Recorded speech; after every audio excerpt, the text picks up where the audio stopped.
Hi everyone, Chris here from IELTS Advantage with another success story. Today we have Jackeline who's going to share her success with you guys so that you can learn from her and be successful yourselves. So Jackeline, can you start off just by introducing yourself to everyone? Yes, sure. So my name is Jackeline. I'm from Brazil, and currently I'm living here in Canada. And I set IELTS academic, and my goal was having 7 in each skill. Mm-hmm. And about my journey, I started my journey in October in 2018. So it was 1 year, the total time that I work on it. And at the first attempt that I took, I was studying by myself. And I bought the Cambridge book.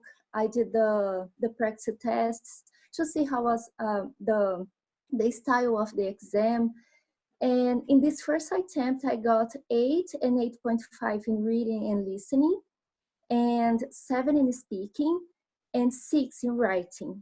Mm-hmm. And after that, I decided to have a private tutoring with a private teacher to work on the structure, to see where were my mistakes. And after 1 month, I sat again and I got 6.5 in writing. Mm-hmm. And then I was desperate because I had a deadline, and I took twice after that, and I got another 6.5 in writing. Mm-hmm. And then when I was your course, and I decided to join, especially because of the rating was high among your students, and a lot of success stories. So I decided to join the And VIP. now you're one of them. Thank you. And because in the last 2 attempts, I got 6.5 in speaking. So I dropped my score a little bit. Mm-hmm.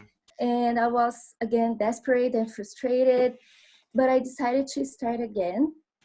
And the most important thing in your course that I felt that it was pretty important was to see where, what was my weakness, where I have to put my focus on, where I have to work on. Mm-hmm. And this is what I did. But I noticed that I didn't lack any structure or to know how the exam works, but I lack in knowing to use properly the English. Mm-hmm. I was having a lot of grammar mistakes, sometimes with collocations, prepositions, sometimes with articles, and I had to work on that. Mm-hmm. And I will not lie that I was a little bit frustrated because I thought that I would improve in less than 1 month, and this is not the reality. Mm-hmm. I had to give me time to improve more. And then I said again, oh, actually, I was working in the writing. I was applying to the correction service, my essays, my reports, and I was getting 6.5, which was similar with the real exam. Mm-hmm. And I even though I was getting 6.5, I sat again on IELTS in July, and I got another 6.5. And then I decided to only keep going, keep studying, and try to improve. And then I sat again only in November, this last November, and finally I got 7 in writing. Yeah, well, congratulations and well done for being so determined and everything. And to go back to a couple of your points where you talked about the length of time it took you to improve. Different people, it will take them different lengths of time depending on their main issue. So for it's very easy to help someone with, for example, how to structure an essay. You can help them with that in a week even or a couple of weeks. But for you, it was more vocabulary and grammar, and that often takes a little bit longer. Other students, for example, really need help with their pronunciation, and that can take 3 months at least, or 6 months, or 9 months even. Or other students just need help with basic stuff like paragraphing and things like that. You can help them in 1 day. So it really depends on what your particular problems are. And the other point that you made was, instead of trying to learn different structures and things like that. Just focus on your particular weakness. Because you're a doctor, if I had a medical problem, you wouldn't give me a general solution to that problem. You would find out the exact cause of the problem or the symptoms, and treat the individual symptoms, and then you would get the solution. And anyone watching, that's what I would stress to people, that you're not, especially people who are stuck at 6.5 in writing, you're not going to improve until you find out why you're getting 6.5. And that could be, like you, prepositions and collocations and things like that, or it could be something completely different. Would you agree with that advice?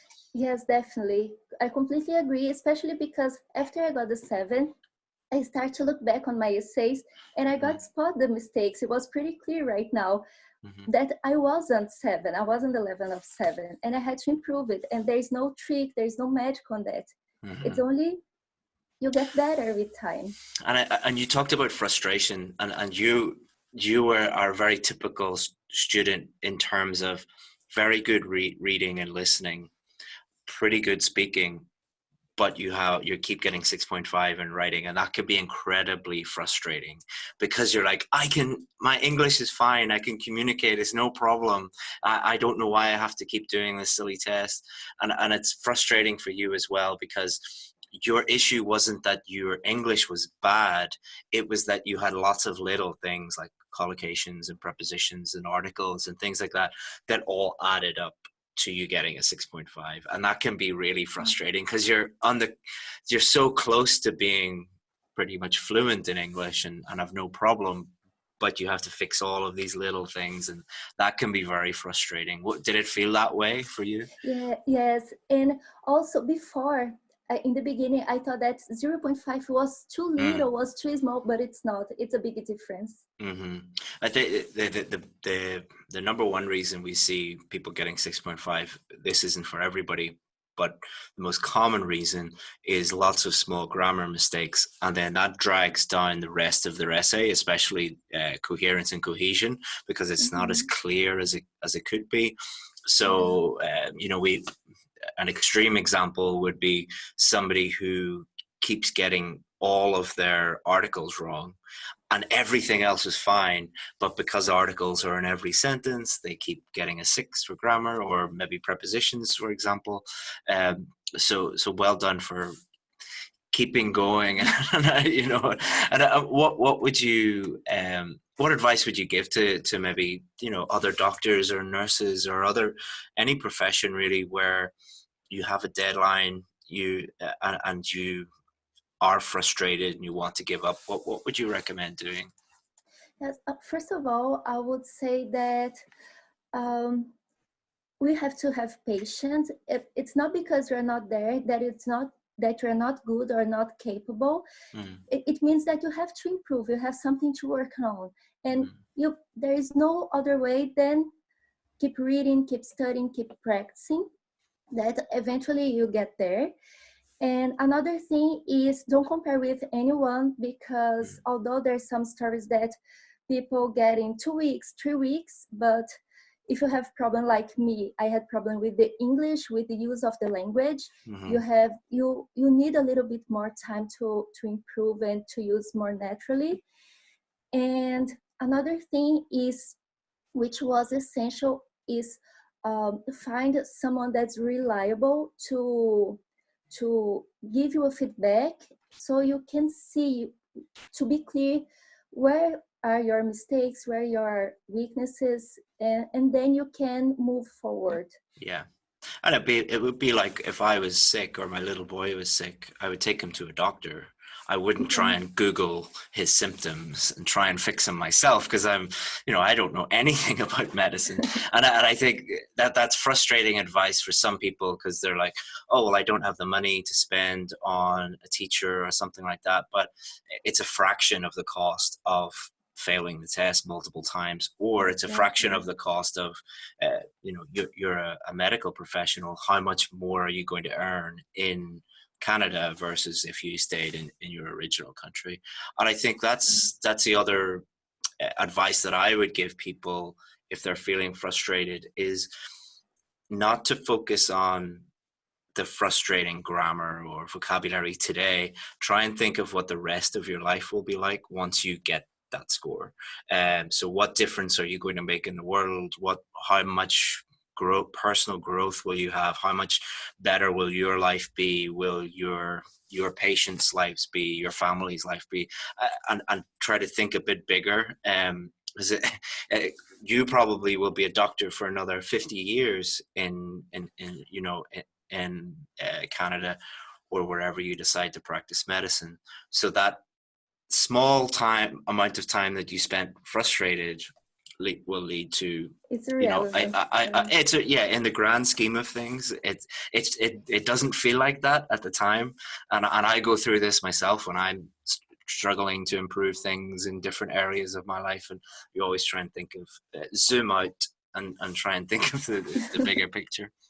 So is there any other advice that you would give to someone in a similar situation to you who is stuck at a 6.5 or just really struggling with the IELTS test? What you've already given great advice, but any last minute advice that you would give them? Yes, actually, I would like to thank you for the course, and there are some aspects in the course that I felt really useful and that helped me to keep going, to keep with my hard work. It was, first of all, the contact by email. I send a lot of email for you guys, and you always respond properly and pretty quick, and I felt this support, which helped me a lot. And the other thing is the constant improvement in the course, because it's not only the lecture, the video class, because this video class I spent around 2 weeks and I finished it.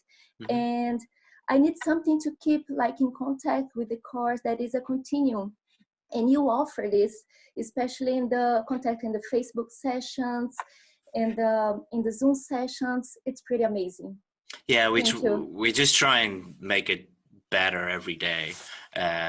Is that's the you can't say, oh, we have the best course if you don't try and improve things all the time. So and thank you for to the students watching this who constantly tell us, we want this, we want more of this, we want less of that, and we try and listen to you guys and make it as best we can. But the reason why we do that is so that we can have students like you who will go on to not only get better scores, but will go on to improve the world and make the world a better place by through your efforts. So thank you so much for giving those insights into your success, and I hope people can learn from it, and best of luck in the future. Thank you so much. So nice to see you again. Yeah, thank you, Jackeline. Bye-bye. Bye-bye. Thank you. Hey, Chris here again. Hopefully you enjoyed that success story video. That student was part of our IELTS VIP course, and on that course we show students exactly where they're going wrong and exactly what to do to get the score that they need, and we give them all the help and support that they need in order to get a 7, 8 or even 9 in their IELTS test.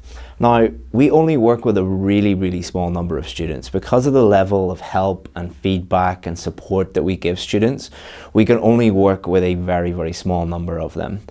But we also have more success stories than any other online or offline course in the world, which has created a huge amount of demand for our course. So we're the only course in the world, I believe, that has a very long waiting list. If you want to join that waiting list, all you have to do is just click here and you'll be able to add your name, add your email address, and then when one of our students becomes successful and leaves the course, the next position can be for you. Hopefully see you in there. Bye-bye.